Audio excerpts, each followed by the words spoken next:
As a silver stacker myself who made my first purchase back in 2014, I just have to say that I do not blame anybody who does not believe in silver and gold as an investment. Even though I myself will disagree, and I'm going to explain a little bit why I do, I think that it's very important to consider the perspective of somebody who's saying this because silver and gold fail to really make anybody a ton of money. I've talked about this a million times within 5 videos, but they don't make anyone rich.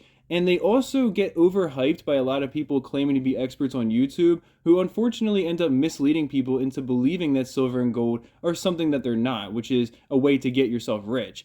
Beyond that, though, they also can lose you money. If you were to have bought at this point, you would not have ever seen your money back, and it's been almost 20 years. So anybody who says, oh, well, if you never sell and you're never forced to sell because of a lack of financial security, then you're never going to lose money. But if you haven't been able to see a return on your investment or even close to it, if you've been down by at least $20 an ounce to as high as $40 an ounce from your purchase price for the last 2 decades, can you really say that this investment has benefited everyone? Can you really say that it's unfair for those people to feel a little cheated because they were buying at a time when everyone was trying to buy? But that's the thing about silver and gold. When everyone wants it, that's the time not to have it. As weird as that sounds, historically speaking, every price spike is matched by a price dip. And sometimes the price dip is even harder. So when you have silver during those times in which it explodes in price, those rare occasions, you can stand to make a lot of money. You can probably charge higher than the price of silver itself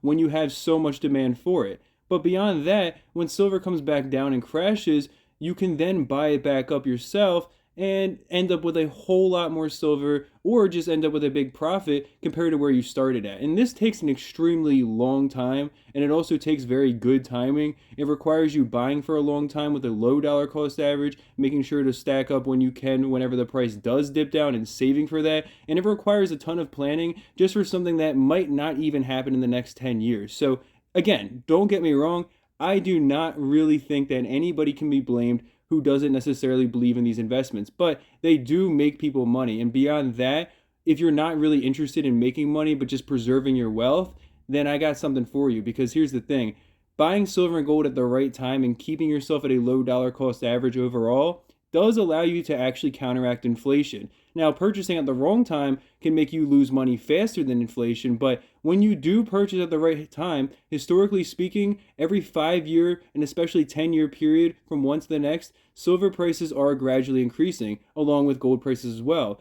Even though they do have crazy moments in history where they explode and become so high in price that they end up not matching that even for decades, you can really start to become aware of these things pretty quickly if you just look at some price trends for the metals and start to figure out when you actually should be buying. Because again, when nobody wants silver and gold, that's actually the time to get into it, because that is the time in which you're going to be able to lower your dollar cost average to the absolute lowest possible and therefore preserve your wealth as much as possible. Now, imagine somebody who bought a decent amount of silver when it dipped down to $12 an ounce a couple years ago.